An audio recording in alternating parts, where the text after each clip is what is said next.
In this film, we will try to show the problems that arise in getting a computer to understand speech. At any given time, most of us are within earshot of a virtual assistant. They're in our pockets, our houses, our cars. Okay, opening your garage door.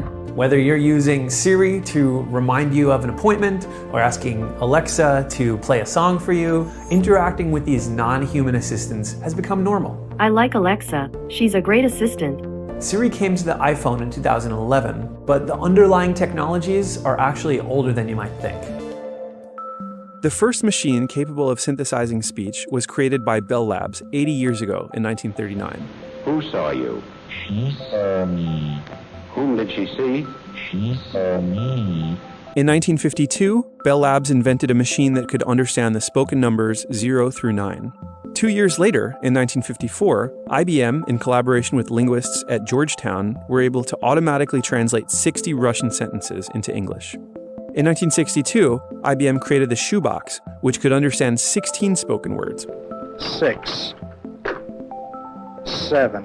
By 1976, Carnegie Mellon increased that number to over 1,000. Tell me all about China. And by the mid-1980s, machines could understand tens of thousands of spoken words. This system can be used. I talk, and my words appear on the computer screen. Since then, scientists have started combining these processes with artificial intelligence, a field that itself has been around since the 1950s. As a result, we now have things like Alexa, Cortana, Siri, and the Google Assistant that we can talk to, and increasingly, they're able to understand us. So let's take a closer look at how computer science has made these things possible, and why some assistants are smarter than others. Sure, I'll take the fall for this one. That's something I don't know. Artificial intelligence is a big reason computer scientists have been able to make assistants easier to use. But there could be a difference between what you might think of when you hear AI and what it actually means. There are two types of AI. The strong AI mainly deal with developing systems that can reason or can think or act like a human. Then the other kind is the weak AI, which more focuses on specific tasks. And this also includes the virtual assistants. We're still very far away from strong AI. And within AI is a subfield called natural language processing, or NLP, which is fundamental to making virtual assistants work. Natural language processing is just the science of how to get computers to understand and do interesting things with language, as close to what a human could do. It actually takes a lot of different components to make a virtual assistant work. Can entropy ever be reversed? There is as yet insufficient data for a meaningful answer. Traditionally, to make a decision about something, a computer needs rules that are predefined by a human. By drawing on machine learning, which is a type of AI, computers are able to infer rules themselves after looking through huge amounts of data. In this case, they can learn to understand language by looking at how people talk and interact. The goal is always to have the machines learn what the humans can do and do them hopefully better. The main challenges for these companies is to acquire enough data in enough diverse forms to be able to actually do something for more than one particular person. It might be very interesting in a lab to create a product that can understand you and you alone. But of course, there are different dialects, there are different accents, there's different tones of voice. How do you say thank you in German? Danke. And it's not just the amount of data, the kind of data matters too. Different virtual assistants have different users, they're exposed to different data, and they get better in different ways. This can have unpredictable consequences in society. We can't have virtual assistants that work better for women than men. That would be unequal. We also can't have virtual assistants that work better for certain accents. That creates divisiveness in society. So some people have access to better services. Their lives are a little bit easier than others. This is yet another challenge companies face when trying to develop these systems. If your training data only comes from white men in San Francisco, you're going to end up with an AI that can understand a very narrow group of people. Sorry, I don't understand. They have clever people working at Apple and very clever people working at Amazon. But at some point, we have to make sure that these people are intervening in the data and making sure that they're exposed to the right amount of data from a diverse number of people. And right now is an important time to be thinking about these things because NLP is a bigger field than ever before. I think natural language understanding, I think machine learning in general, artificial intelligence, it's probably hard to overstate how big of an impact it's going to have on society over the next 20 years. There have been natural language processing people studying these problems for years and years, but the number of people working on these problems has doubled and doubled and doubled over the past years. The combination of new and better algorithms, vastly superior compute power, and the ability to harness huge amounts of training data, those three things are coming together to solve some previously unsolvable problems. So if that's accurate, why is it that sometimes Siri doesn't understand what I'm looking for? Even we see some success stories, it doesn't mean that now machine has the ability of understanding language. The biggest way that it can go wrong is simply getting it into a context that it has never experienced before. What's the nearest galaxy to the Milky Way? Here's what I found. Sorry, I don't know how to help with that yet.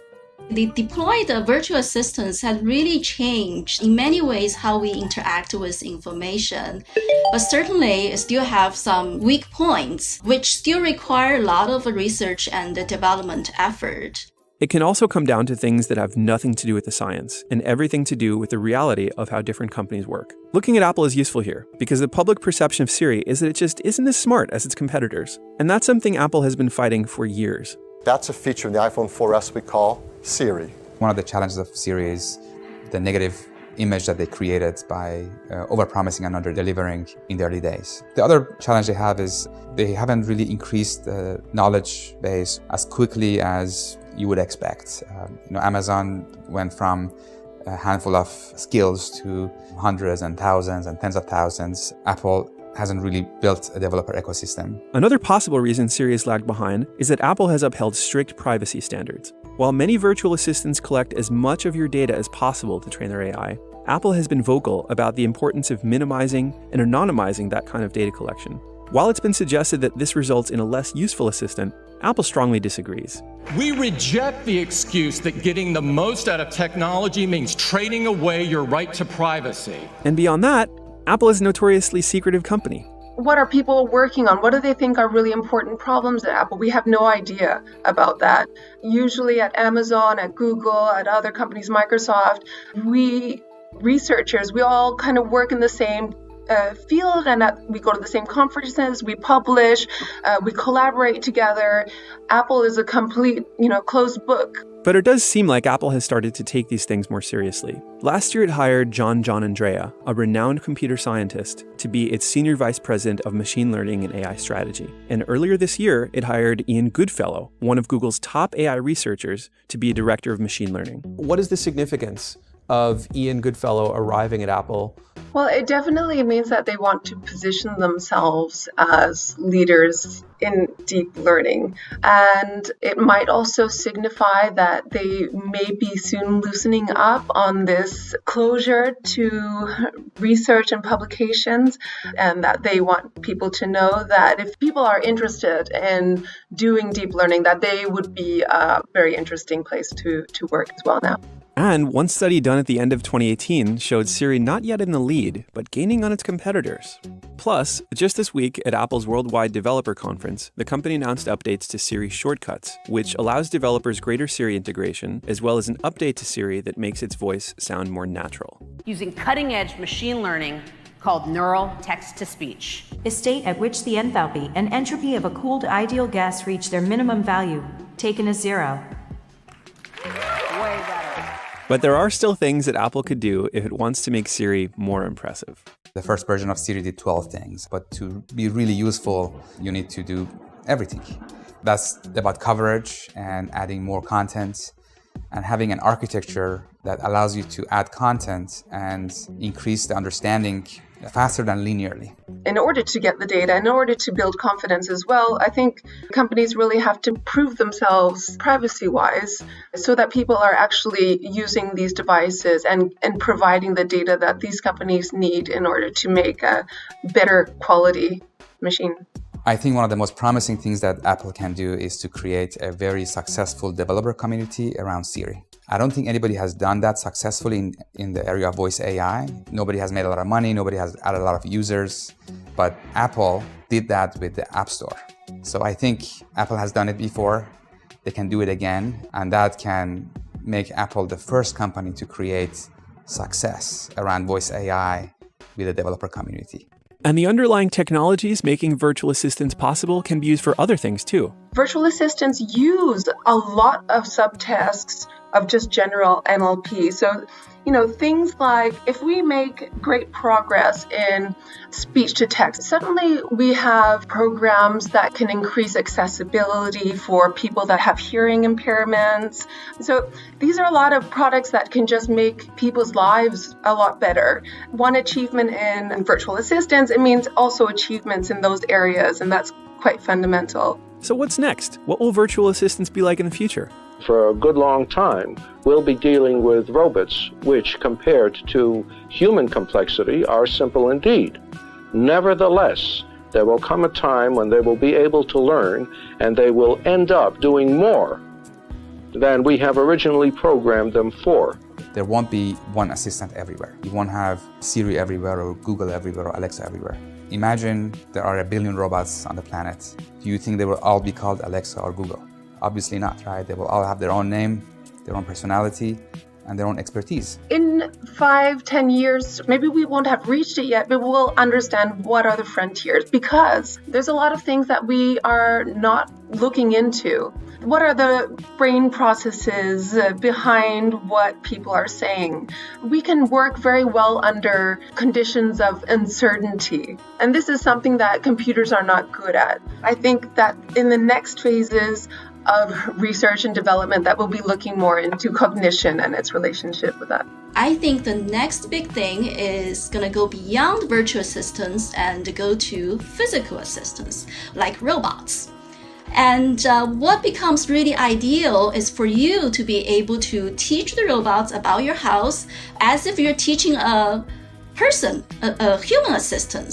Some of them will be doctors, some of them will be teachers, some of them will be your companion, some of them will clean your house. The good news is when a baby is born, you have to teach that baby everything from scratch. But when a robot is born, the good news is you don't need to teach it everything from scratch. I'm very hopeful that in the 5 to 10 years frame, and we're going to see this kind of a robots that can learn tasks from specific domains through language communication with humans.